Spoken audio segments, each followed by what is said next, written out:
Hi LEGO fans! It's another Sunday fun day, and in fact the last Sunday of Advent. Time for a flurry of festively fantastic and fabulous freebies from behind the 20-second door of every LEGO Advent calendar. Fabulous was far from my mind yesterday as Spider-Man unveiled a trailer for the Green Goblin's glider. This sent Spider-Man straight to the bottom of the table for Advent Calendar of the Year. Potter on the other hand cleaned up, earning 6 points for Gift of the Day and a bonus point for the most festive gift. This puts Potter firmly in number 1 spot with a 3-point advantage. Will Potter prevail? Will Disney derail him? Or will Star Wars strike back? With Christmas almost upon us, let's open up those Day 22 doors. We're kicking off today's Sunday fun with Star Wars, which is a contender for Gift of the Year. Let's see if that continues as we bust open door number 22. And oh my god, it's another ship. Is this a good one though? I'm not sure. I'm gonna have to figure this out. Give me one moment and I'll tell you exactly what this is. And so from LEGO Star Wars we have another miniature ship build. I believe this is Mandalorian Din Djarin's ship, the Razor Crest. This is most likely based on the Behemoth that is the 75331 Razor Crest with 6,187 pieces. Or more accurately, 6,187,782 pieces. I'm not sure why it's called the Razor Crest, but it is a sharp looking ship. Speaking of razors, I hear they've just designed a new razor for dyslexics. It's the best thing since sliced beard.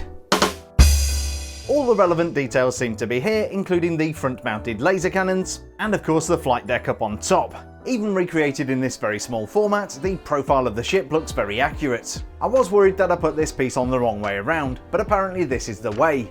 The Razor Crest has 2 sets of thrusters pointing backwards, but I get the feeling these can probably pivot. It's a good looking ship and a great gift to get inside a Star Wars calendar. But is the Razor Crest sharp enough to earn 6 points for Gift of the Day? We'll find out a little later in the video. Moving swiftly on, we have Spider-Man, who hit absolute rock bottom yesterday. Let's see if we can start to redeem some points and maybe catch up with those LEGO friends. And what do we have here? Is that Crystal Ball? I don't know what that is. Although it's in Spider-Man colours, which is a thing. This almost looks like, I guess, Dr. Octopus colours? I don't know. I really don't know these universes. Maybe it's a snow globe. Anyway, let me put this together and we'll figure it out together. And so from the Spider-Man calendar, we have a pair of gifts. A round package which seems to be themed on Spider-Man, and a snow globe. I had a nightmare I was stuck inside a snow globe. I was really shaken up. As I suspected, these are part of the multi-day gift that builds up the Green Goblin's glider complete with trailer. Does this look like the kind of dude who flies around the city handing out presents? I think not. Putting the two together, it's not a bad looking thing, but as you know, that's not how we judge stuff. We will be judging these as a standalone pair of gifts. The Spider-Man gift is nice enough and I like the red flower up on top. The snow globe has a stack of 1x3 round plates inside. I'm not sure what these colours are meant to represent, but if you do let me know in the comments. I don't hate today's gift, but I do think it would have been better if Spider-Man had bundled these with the trailer. How will that affect the scoring? We will find out very soon.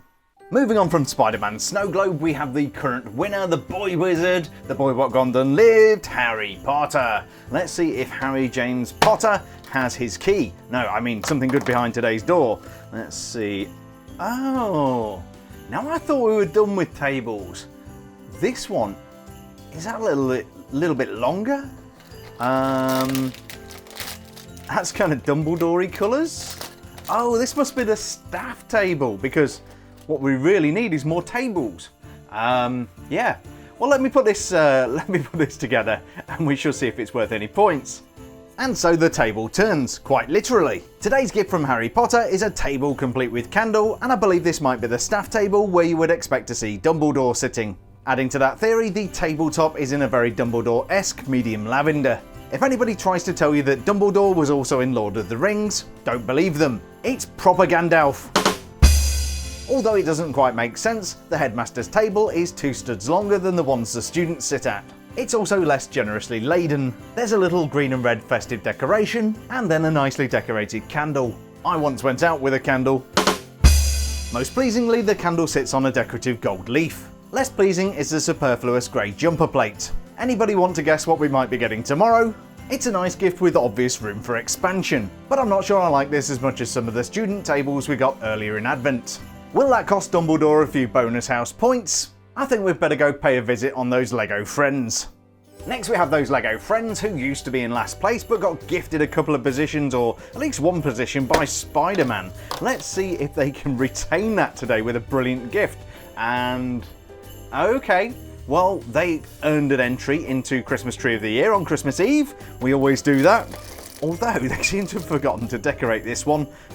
It's a bit green and a bit not very Christmassy. That could be problematic.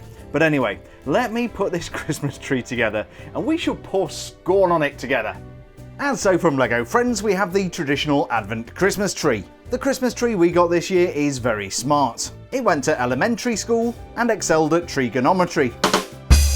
Differing in style from the other Christmas trees, this one sits on a 3x3 brown cross. I do like the botanical element at the base, which gives it a nice organic look. Above that we have a very traditional configuration of 2 green cones. Following the lead of other calendars, we also have a pearl gold star. The most disappointing thing about this tree is the general lack of festive decoration. It's almost like the family were about to start decorating it and then something happened which distracted them. Will this Christmas tree bring Christmas joy to the LEGO friends when awarding points? We'll find out in 2 swings of an axe.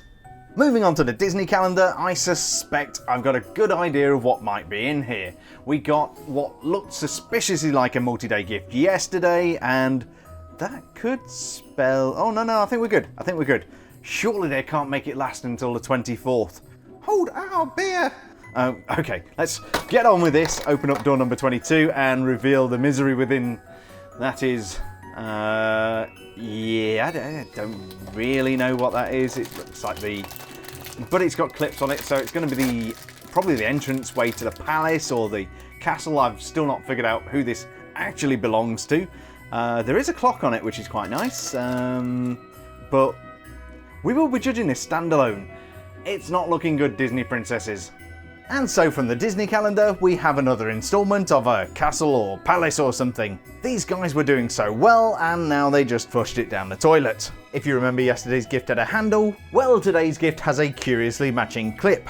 The clip on the other side gives us a hint as to what might be coming tomorrow. After a little research, I don't think this is a castle belonging to one of the princesses. I'm thinking it might be one of the Disney castles. You know, like the one in Orlando, maybe the one in California, possibly the one in Shanghai, or maybe even Disneyland Tehran. Tossing yesterday's gift into the purgatorial plastic pocket, this would appear to be some kind of gatehouse or door. Like yesterday, it's built on a green plate, includes some textured wall pieces, and we do have some pleasing and rather festive floral decoration. The best bit though is the printed clock element, which shows a certain time. Yes, it's Miller time! Well, actually it's about 5 to 12 when Cinderella should really be panicking. So wrapping this up, from the Disney calendar, we have another incomplete piece of what appears to be a castle. Will that hurt them in the scoring? Oh yes it will.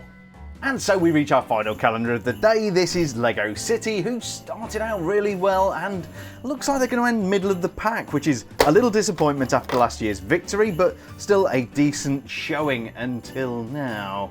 What is that? Oh, maybe this is a train this time. We've got the roller skates, that does connect to the tender. Yep, the popcorn or ice cream element. That's going to be the white smoke coming out of the chimney stack. I'm guessing this is a toy train, but there is no remote control this time. Maybe they'd learned. But anyway, let's put this train together, and we'll see if it departs on time. And so from LEGO City, we have the last chuffing gift of the day, a toy train.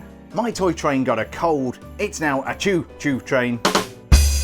After some of today's disappointments, this is actually quite a nice little gift. It consists of an engine complete with white smoke, and then some kind of carriage. I'm not entirely sure what this is meant to be. Both of these come with the now familiar minifigure roller skates, which double up as the bogies on the train. The smoke is a little over the top, but I do like the element LEGO has used. At the back we have the driver's cab, and then a clip which is used to hook up the carriage. Okay, so it lacks a little festive theming,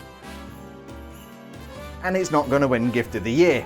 But will that stop it getting a few points to add to the leaderboard today? I think it's about time we found out.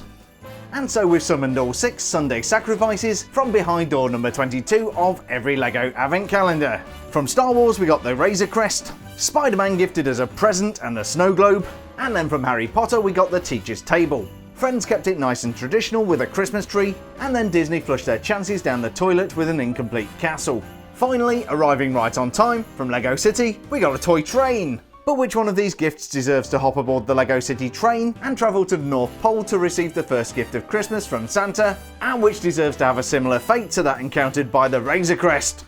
Let's award some points! In last place, earning 1 point for the princesses, is the incomplete castle. Also suffering due to an incomplete gift, Spider-Man is in 5th with 2 points. 4th place and 3 points goes to LEGO Friends for the Christmas tree, and in 3rd, earning 4 points, is Harry Potter with the teacher's table. Today's 2nd place winner is LEGO City with the toy train, they earn 5 points, but our overall winner and gift of the day is the Razor Crest from Star Wars, which earns them 6 points. Now, reviewing the lineup of gifts, there aren't too many options for festive gift of the day. I am going to follow the precedent I've already set, and the bonus point for festive gift of the day goes to LEGO Friends. But do you agree with today's scores? Do I deserve to be crushed to death by the collapsing rubble of Disney's incomplete castle for giving them 1 point? Or maybe I deserve to go on a long and dangerous mission hunting Horcruxes for possibly costing Harry Potter his lead? As always, do share your thoughts and opinions in the comments. I do read them all, and as you know, I do respond to many of you personally. Also, start letting me know what you want to do for bonus points on Christmas Eve. It's not like I film these videos in advance, so it's never too late to change the outcome. With all that covered, let's get down to business! How has today's Posy of Points changed the leaderboard for Advent Calendar of the Year 2024? In last place with a miserable 64 points is the Spider-Man calendar. Ranking 5th with 68 are the LEGO Friends. And then in 4th place with 80 points, it's LEGO City. 3rd place is occupied by Disney with a 5-point advantage and 85 points. And not quite managing to topple Potter, Star Wars is in 2nd with 93. That means the Boy Wizard remains in 1st place, just with 94 points. You may well think this is a 2-horse race, but I've seen many a calendar screw up a convincing lead before. Once Dumbledore throws in a few Christmas Eve points, anything can happen. I will of course be back tomorrow with every door number 23 from every LEGO Advent Calendar, because frankly, it would be rude to give up now. If you're enjoying the series, then please do leave a like on the video, it really does help. All that remains is to say thank you for stopping by, have a sensational Sunday, and I'll see you bright and early on Christmas Eve.